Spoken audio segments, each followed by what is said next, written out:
የህወሓት ጦር ወደ ወልቃይት ጥሶ ገባ። በአርሲ የተፈጸመው ዘግናኝ ጭፍጨፋ። አሜሪካ ኢራንን በኃይል ደበደበች። ሰበር ዜና። ህወሓት የወልቃይትን ድንበር ጥሶ ገባ። የሰሜኑ የኢትዮጵያ ድንበር በድንገት ተረበሸ። ወራሪው ኃይል በጠለምት በኩል ተከዜን ተሻግሯል የሚለው መረጃ በሺዎች የሚቆጠሩ ሰዎችን ስጋት ውስጥ ጥሏል። የወልቃይት ነዋሪዎች ዳግም ባርነትን አንቀበልም በማለት ወደ ግንባር እየተመሙ ነው። በእርግጥ የሰሜኑ ጦርነት ተመልሶ ሊቀሰቀስ ነው። በቦታው ላይ ምን እየተካሄደ ነው? ዝርዝሩን በቀዳሚነት ይዘን ቀርበናል። በሌላ በኩል አስደንጋጭ ዜና ከአርሲ። አሰቃቂ ጥቃት በንጹሃን ላይ ቢያንስ 4 ሰዎች ተገድለዋል። የሟቾች ቁጥር ግን በየሰዓቱ እየጨመረ ነው። በምስራቅ አርሲ አሰኮ ወረዳ ዳግም የተቀሰቀሰው ይህ የተቀናጀ ጥቃት አሁን ወደ 8 ቀበሌዎች ተስፋፍቷል። የፌዴራል ፖሊስ ፊት ለፊት እያለ ታጣቂዎች በስልታዊ መንገድ አካባቢውን በደም እያጠመቁ ነው። አሁን በቦታው ምን እየተከናወነ ነው? ሙሉ መረጃውን በዝርዝር እንቃኛለን። ከውጭ ዜና የተስፋው ብርሃን ጨልሟል። የሰላም ስምምነቱ በይፋ ተሰርዟል። ሆርሙዝ በድጋሚ የጦርነት ቀጠና ሆናለች። ፕሬዝዳንት ትራምፕ የቀድሞው ስምምነት አብቅቷል ሲሉ ያወጁት ዛቻ ከሰዓታት በኋላ ወደ ተጨባጭ የቦምብ ድብደባ ተቀይሯል። አሜሪካ በኢራን የባህር ዳርቻዎች ላይ 90 ወታደራዊ ኢላማዎችን ማውደሟን ተከትሎ ቀጣዩ እርምጃ ዓለምን ወደ ምን ያመራ ይሆን? ዝርዝሩን ይዘናል። አብራችሁን ቆዩ። ሰላም ውድ ቤተሰቦች እንደምን አላችሁ? ይህ ዜና ላፍታ ነው። ቪዲዮውን ላይክ በማድረግ ይጀምሩ እያልን ወደ ዝርዝር ዜናዎች አለፍን። ሰበር ዜና። የህወሓት ጦር ወደ ወልቃይት ጥሶ ገባ። በምስራቅ ጠለምት የከረረ ጦርነት ተጀመረ። በሰሜኑ የኢትዮጵያ ክፍል በድጋሚ የጦርነት ደወል እየተደወለ ነው። የህወሓት ታጣቂ ኃይል በተጠበቀው የሸረሪና ግንባር ሳይሆን ማንም ባልጠበቀውና በዘዴ በተቀመረ የጠለምት አቅጣጫ ተከዜን ተሻግሮ ወደ ወልቃይት መሬት መግባቱ የአካባቢውን ሁኔታ እጅግ አደገኛና አሳሳቢ ደረጃ ላይ ጥሎታል። በኮማንዶ ሀጎስ እየተመራ በድብቅ የተንቀሳቀሰው ይህ የህወሓት ወታደራዊ ክንፍ ከትግራይ ደብረ አባይ ተነስቶ በዋልድባ ገዳም አቅራቢያ በሚገኘው ማይተክሊት ቀበሌ መሽጎ መገኘቱ የሰላም ተስፋውን ሙሉ ለሙሉ ወደ ጦርነት ትንኮሳ ቀይሮታል።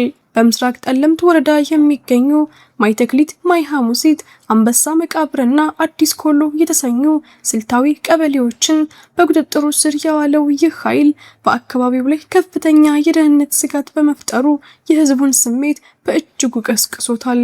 ከሳምንት በፊት በአፋር ክልል ድንበር ላይ ሲፈጸም የነበረውን ትንኮሳ ተከትሎ በወልቃይት ግንባርም ተመሳሳይ እንቅስቃሴ እንደሚኖር ሲጠበቅ የነበረ ቢሆንም የህወሓት ኃይል በጠለምት በኩል ሾልኮ መግባቱ የወልቃይት አስተዳደርን ከፍተኛ ጥንቃቄ ላይ ጥሏል።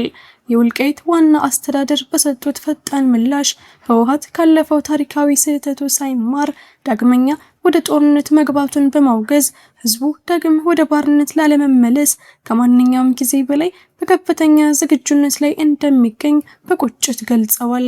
የህወሓት ይህ እንቅስቃሴ በሰሜን ኢትዮጵያ ለረጅም ጊዜ ሲጠበቅ የነበረውን የሰላም ሂደት ወደማይመለስ አቅጣጫ ሊወስደው እንደሚችል የፖለቲካ ተንታኞች ስጋታቸውን እየገለጹ ነው። በአካባቢው ያሉ የመከላከያና የክልል ጸጥታ ኃይሎች በከፍተኛ ጥንቃቄ ሁኔታዎችን እየተከታተሉ እንደሚገኙ መረጃዎች ያመለክታሉ። ይህ ድንገተኛ የመሬት ወረራ ላለፉት ቀናት በአካባቢው ሲሰማ የነበረውን የጦርነት ወሬ እውነት ያደረገው ሲሆን በአሁኑ ሰዓት በሁለቱ ወገኖች መካከል ያለው ውጥረት በማንኛውም ሰዓት ወደ ሙሉ ለሙሉ የተኩስ ልውውጥ ሊቀየር እንደሚችል እየተነገረ ይገኛል። የህወሓት ኃይል በስትራቴጂክ ቦታዎች ላይ መመሸጉን ተከትሎ የወልቃይት ተወላጆችና የአካባቢው ኃይሎች በጋራ በመቆም ማንኛውንም አይነት ወረራ ለመመከት በተጠንቀቅ ላይ መሆናቸውን እየሰማን ነው። የዚህ ጦር እንቅስቃሴ የመጨረሻ ግብ ምን እንደሆነና የፌዴራል መንግስቱ በዚህ አስቸጋሪ ወቅት ምን አይነት እርምጃ ይወስዳል የሚለው በኢትዮጵያውያን ዘንድ ከፍተኛ ጥያቄን አስነስቷል። በሰሜን ኢትዮጵያ የተፈጠረው ይህ አዲስ የጸጥታ ቀውስ ቀጠናውን ወደ ምን አይነት የጦርነት አዙሪት እንደሚከተውና ሁኔታው እንዴት እንደሚዳብር በቀጣይ ሰዓታት የምናረጋግጠው ይሆናል። እርሶም በዚህ መረጃ ላይ ያሉትን ማንኛውም ሀሳብና አስተያየት በኮሜንት ሴክሽን ላይ እንዲያጋሩን እየጋበዝን አሁን በቀጥታ ወደ ቀጣዩ ዜና እንለፍ። አስደንጋጭ መረጃ ከአርሲ በሺዎች የሚቆጠሩ ታጣቂዎች በድጋሚ ከባድ ጥቃት ከፈቱ። በምስራቅ አርሲ ዞን አሰኮ ወረዳ ትናንትና ማለዳ ጀምሮ በተቀሰቀሰው አሰቃቂና የተቀናጀ ጥቃት በአካባቢው ላይ ከፍተኛ የደም መፋሰስና የንብረት ውድመት እየተመዘገበ ይገኛል። ቀደም ሲል በነበረው የጸጥታ ችግር ሳቢያ የዜና አጀንዳ ሆኖ የቆየው ይህ አካባቢ አሁን ደግሞ በሺዎች በሚቆጠሩ ታጣቂዎች ታጅበው ሌላኛው የሽብር ምዕራፍ ተከፍቶበታል። ጥቃቱ ከቢዮ ቀበሌ ተነስቶ እንደ እሳት አደጋ እንደ ጨፌ፣ ኤሪቻ ሚካኤል፣ ሌንጫ ኦዳ፣ በበራርቲ፣ ሱንቴ ማርያም እና ዲቡ ባሉ አካባቢዎች በመስፋፋት የብዙ ንጹሃንን ሕይወት እየቀጠፈ ይገኛል።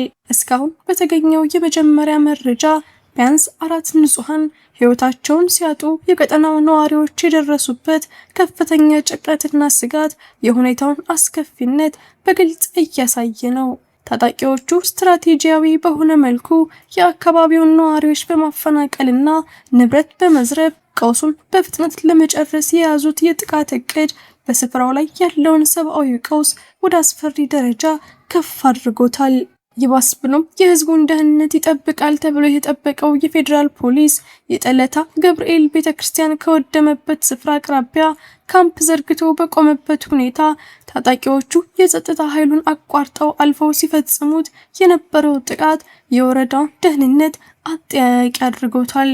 ከዚህም በላይ ነዋሪዎቹ የክልሉ አመራሮችና ካድሬዎች ህዝቡን ትጥቅ በማስፈታት ለታጣቂዎች አሳልፈው እየሰጡ ነው በሚል የከሰሱ ሲሆን ሁኔታውን በከፍተኛ ሁኔታ ከሚያባብሰው አንዱ ነጥብ ደግሞ መላው አካባቢው በኔትወርክ መቋረጡ ነው።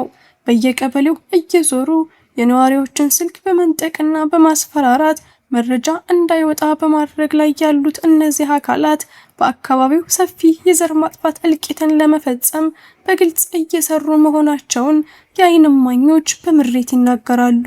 አሁን በአካባቢው ያለው የጸጥታ ሁኔታ እጅግ አሳሳቢ በመሆኑ የሚመለከተው የመንግስት አካል በአስቸኳይ ጣልቃ ገብቶ ጥቃቱን ካላቆመ አሰኮ በከፍተኛ የሰብአዊ መብት እልቂት ውስጥ እንደምትገባ ነዋሪዎች እያሰሙ ያሉት ጥሪ ለሀገር ባለስልጣናት የመጨረሻ ማንቂያ ደወል ነው። ቪዲዮአችንን ላይክ ማድረግ አይርሱ እያልን ወደ ውጭ ዜና አለፍን። የባህረ ሰላጤው ጦርነት ተቀሰቀሰ። አሜሪካ በኢራን ላይ ከፍተኛ የአየር ጥቃት ከፈተች። በመካከለኛው ምስራቅ ውጥረት ከፍ ብሏል። ፕሬዝዳንት ዶናልድ ትራምፕ በድጋሚ በኃይል እንመታቸዋለን ካሉ በኋላ የአሜሪካ ጦር በኢራን ላይ መጠነ ሰፊ የአየር ጥቃት ከፍቷል። የሆርሙዝ ወሽመጥን ለመቆጣጠር በኢራን በኩል በተደረገ ሙከራና በንግድ መርከቦች ላይ በተፈጸመ ጥቃት የተቀሰቀሰው ይህ ግጭት አሁን መላውን የባህረ ሰላጤ አካባቢ ወደ አደገኛ ሁኔታ አስገብቶታል። የአሜሪካ ሴንትኮም እንደገለጸው 90 ያህል ኢላማዎችን ያነጣጠረው ጥቃቱ የኢራን የአየር መከላከያ ስርዓቶችና ወታደራዊ መሰረተ ልማቶች በመምታት የባህር ላይ ጥቃት የማድረስ አቅሟን ለመቀነስ ያለመ ነው። የኢራን መንግስት በበኩሉ በባንደር አባስ በሲሪክና በጃስክ ወደቦች ላይ ከፍተኛ ፍንዳታዎች መከሰታቸውን አስታውቋል። ከአሜሪካ እርምጃ ማግስትም የባህረ ሰላጤው አገራት ጥቃት እንደተፈጸመባቸው ገልጸዋል። በባህሬን ፍንዳታዎች የተሰሙ ሲሆን ኩዌትም በራሷ ላይ የተተኮሱ ሚሳኤሎችን ማክሸፏን አስታውቃለች። የኢራን ፓርላማ አፈ ጉባኤ መሐመድ ባጋር ጋሊባፍ ዋሽንግተን የወሰደችው እርምጃ ዋጋ እንደሚያስከፍል በማስጠንቀቅ በቀጠናው ወደ ከፋ ግጭት እያመራ መሆኑን አመላክተዋል። የዓለም አቀፉ ማህበረሰብ በሁኔታው በመረበሹ የተባበሩት መንግስታት አስቸኳይ ስብሰባ እንዲጠራ ግፊት እየተደረገ ነው። የነዳጅ ዋጋ በዓለም ገበያ ማሻቀቡ የኢኮኖሚ ቀውስ ስጋት የፈጠረ ሲሆን በርካታ አገራት ዜጎቻቸውን ለማስወጣት እየተዘጋጁ ነው። በዲፕሎማሲው መስመር መዘጋት የተነሳ ውጥረቱ እየከፋ ቢመጣም አንዳንድ አገራት ግጭቱን ለማርገብ የመጨረሻ ጥረት በማድረግ ላይ ናቸው። ውድ የዜና ላፍታ ቤተሰቦች የሰዓቱ መረጃዎቻችን ያዳመጣችሁትን ይመስል ነበር። ስለተከታተላችሁን እያመሰገንን ቻናላችንን ሰብስክራይብ በማድረግ ቤተሰብ እንድትሆኑ እየጋበዝን በዚሁ ተሰናበትን። ጤና ይስጥልን።